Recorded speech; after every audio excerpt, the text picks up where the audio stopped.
You know, hi, this is Fred, and I'm going to talk very quietly because, I'm in a public space and I'm just on lunch right now, so I'll need to get back at around 1:25. So, yeah, I think the reason why the corporate world is associated, I think why the corporate world is associated with um, toxic environments, toxic team managers, um, a lot of gossiping issues, a lot of cheating issues is because A, they do not promote alone time. They would really try to fit everyone.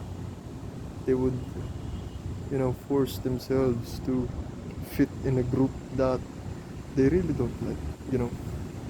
And I think this doesn't just apply to the corporate world. This applies to everywhere, every industry there is, arts, engineering industry, uh, blue collar, yeah, university setting. This applies to all places. So you do not have to tore apart, tear apart pieces of yourself just to fit in. That's the reason why there there are only a small amount of people left in older batches here in call centers is because you know the stress that they get from carrying the facade, carrying the persona that really isn't them, that really isn't their true selves. This is why groups are very important. This is why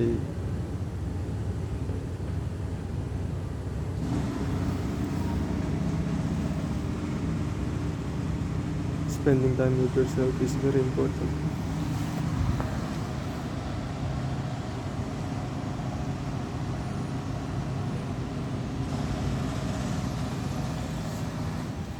If you already had spent time with yourself, then you're fulfilled. You are able to share. You are able to participate in something bigger.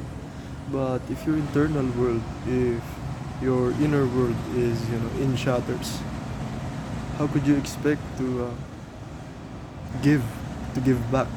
How could you expect yourself to contribute to something else if your tasks for the day that you need to do for yourself is not fulfilled yet? You get what I'm saying? Because those who can give, those who are givers, those who share value, those who make other people laugh, those who can present themselves out there, let the world know them, entertain others, give value to others, are people who inside themselves are fulfilled. Yeah. And if you give without you being fulfilled, you will feel bad about it. It will create some very bad attachment issues. Just because you give that to someone doesn't mean they owe something to you. You choose to give to that person. You choose to give a part of yourself to that group, and regardless, that group is not indebted to you. That group does not owe you anything because it's your choice and your own choice to give back, to give in the first place.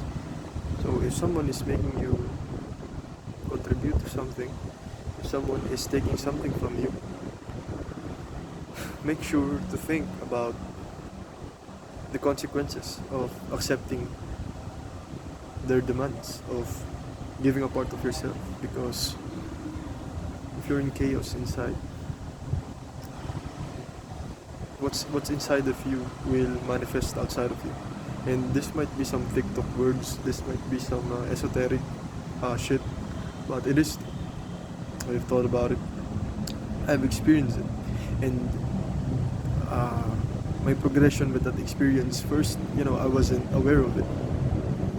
uh, I only got aware of this concept that I'm talking about once it was finished. It Once I have developed the ability to say no, because being with myself, your personal development, your development as an individual is of paramount importance, as just as your societal life, societal development, because as I've said in my previous videos, society, hold on, let me get my notebook. I've written a very beautiful explanation for this. Let me just find that.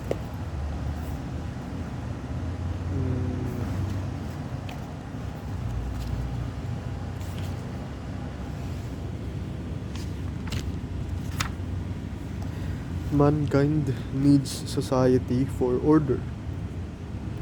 So society is needed for order. As an individual, you must learn how to participate in a society. Learn how to differentiate your personal life from your life in a society. Mankind needs society for order. Humanity needs individuals to progress. It's just ironic, because in order to give good, to contribute to the good, you must first dwell into the bad, you know. And how would you present a new idea? How would you contribute something new if you do not confront the current ideas? It's just like most medical improvements, most medical discoveries, most medical breakthrough are done through, or in history are done through illegal things, illegal experiments, illegal experimentations, and with that kind of damage to your reputation, with how can I explain this, with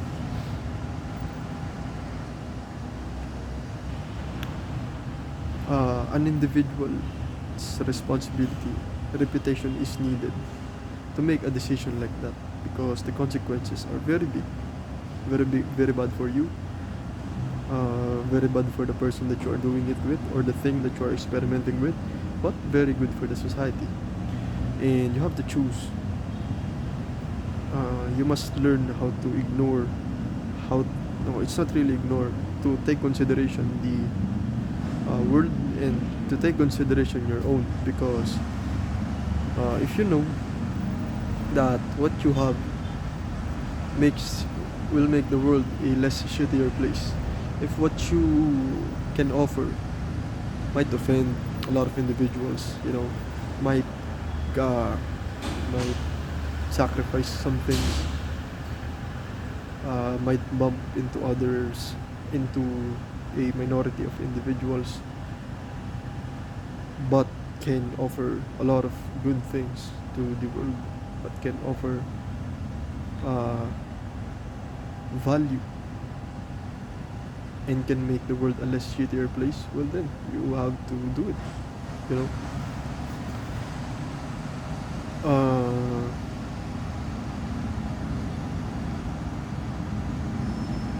There must be it's like an energy exchange, to have a reaction there must be an action. In order to get to point A to point B, you have to leave point A, right? in order to be the man that you want to be, you have to kill the man that you are. And this might be very, you know, this might be just thoughts. This might just be, um, you know, uh, workings of the mind. But I think it's a very important thing to share to you guys. So it's not utilitarianism, because I think utilitarianism, if I remember correctly, is choosing the good of most. And yeah, I think there has to be some sacrifice. There's things that you have to offer for us humans to progress further. And you can see it in COVID vaccinations, uh, or any vaccine development. You know, there has to be human trials. There has to be trials for in animals, lab trials, and those involves risk, a lot of risk. That's why human trials are in the last part. Uh, there That's why it takes so long before being approved for human trials, because there's a reputation that's going to be tarnished should they fail right? So they have to try it first on animals, they have to try it on chimpanzees, I think monkeys, chimpanzees, I'm not really an expert, but you get the idea of what I'm saying. There has to have a sound evidence that what you will put on humans will work before on certain humans, before to work, before you put it in the general public, before you uh, work it with the world. You know, there has to be a series of steps to be followed, and one of those steps is risking a human life. So in order for us to progress, you know, we need individuals, but for us to have order, we need society. And you know, if you really tear apart pieces of yourself just so you could fit in, it's really bad, not only for yourself but also for society, because it makes you hate those who take from you, and it makes you hate knowing that you don't have a choice to just you know, conform, to just let them have what you have, which is your presence, your companionship, your presence mostly. Because in groups, you know, that's why I don't like groups. You know, groups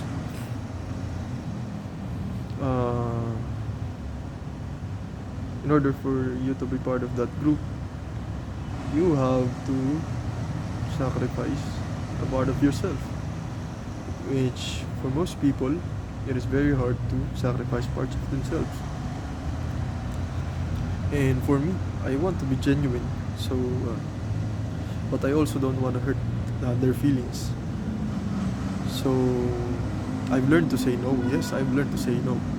And what I've noticed is that when you say no, you know, it really affects the other person, the people, because you know, they put themselves out there. They had the courage to ask you if you want to go, if you want to come, if you want to go, and you said no, and that really hurts them.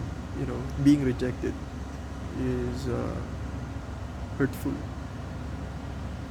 And so what I've developed is I learned to say white lies. I've learned to just disappear. You know, yeah, it may fuck up with their mind. You know, wondering where is this person? Saan kaya tong tao na to? You know, ano kaya ginagawa nito? But it does not hurt them. You know, it just makes them confused. It does not hurt them. compared to when you say no. It does not make them suffer when you say no, when you just leave, because it just gives a fantasy in their head, but it does not really hurt them, you know. In fact, it could even make their lives a little bit better, because with certain mystery, uh, when we grow old, the aspect of the mystique, the magic of the world is gone. You know, the child inside of us dies, and I'm kind of bringing it back. You know, I think science has done a lot for us. I think science has greatly improved our lives for the better. But I think with the appearance of something, there has to be a disappearance of something. And what disappeared when science skyrocketed is magic, the mystery of things.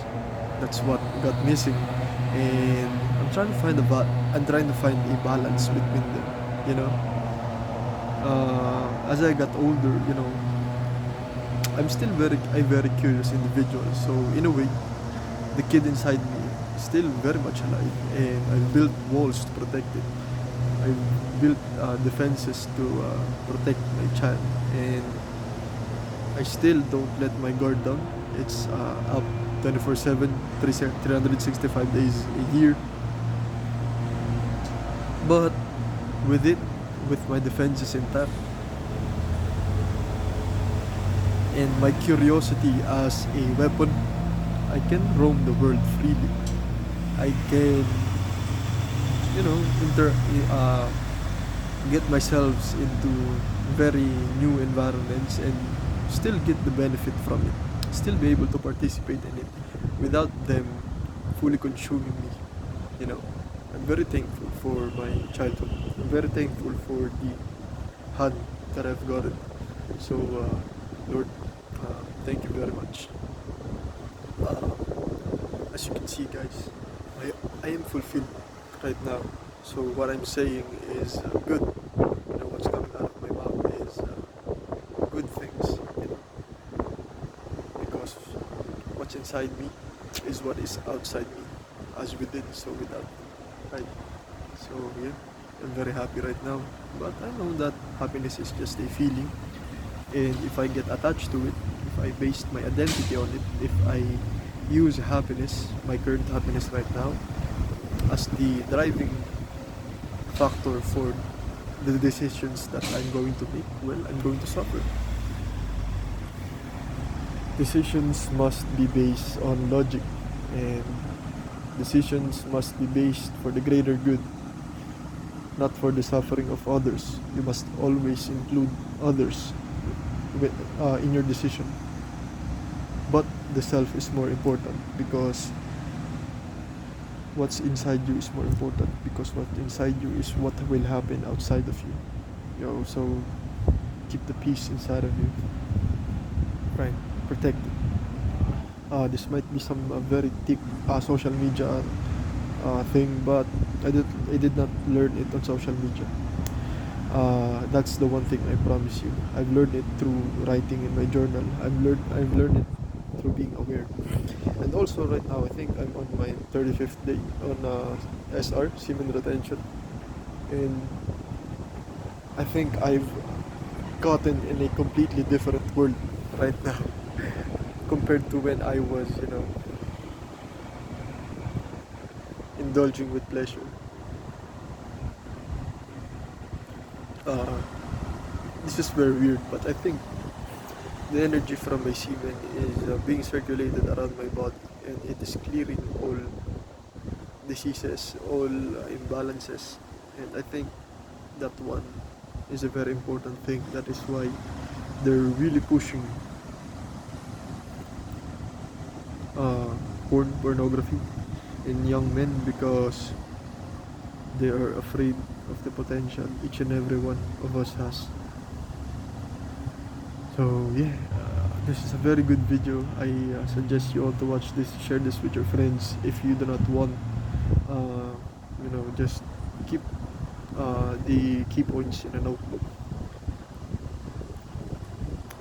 But yeah, I think that is all. And yeah, thank you for listening. I think I'll get back to not yet. I'll be surrounded by people, but I'll be asking a lot of questions. But um, I don't want to spend any more money. I'm saving. I'm living below my means.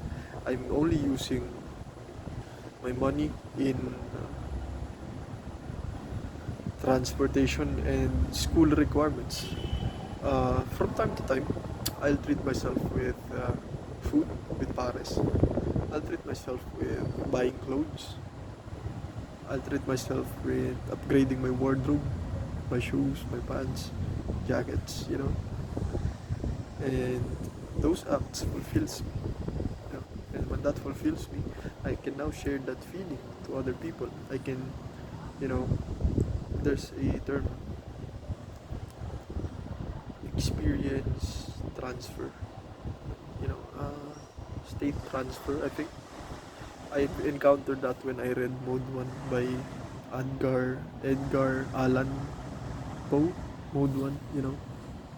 Uh, if everything is congruent, if what you're thinking and what you're saying is congruent, and you are staying in your masculine frame, meaning you express your attraction to a female, if you express your desire for the opposite sex, it really turns them on.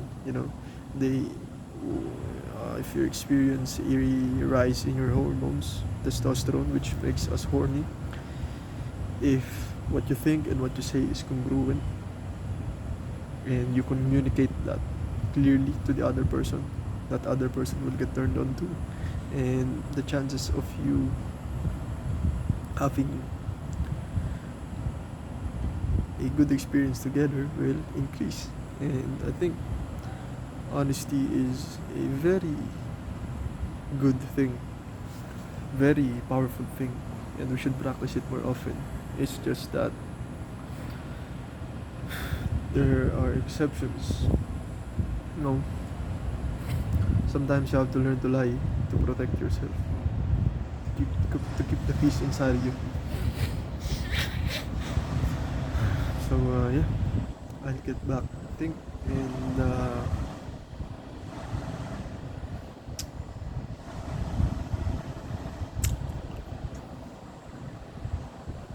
I'll try to converse with them, but I will not lie. I've noticed that when I just keep quiet and I don't lie with the people around me, a relationship seems to be better. If I just keep honest, if I don't know the stuff, I will not say anything. I will not fake any reactions. I will not fake anything. I'll just be me. And if I just am me, then they will be comfortable being them also. So we will have a genuine experience together. So that's what I will do. I will post this and I will entitle it Being Genuine is the number one most important thing in relationships. Be genuine in relationships. So yeah.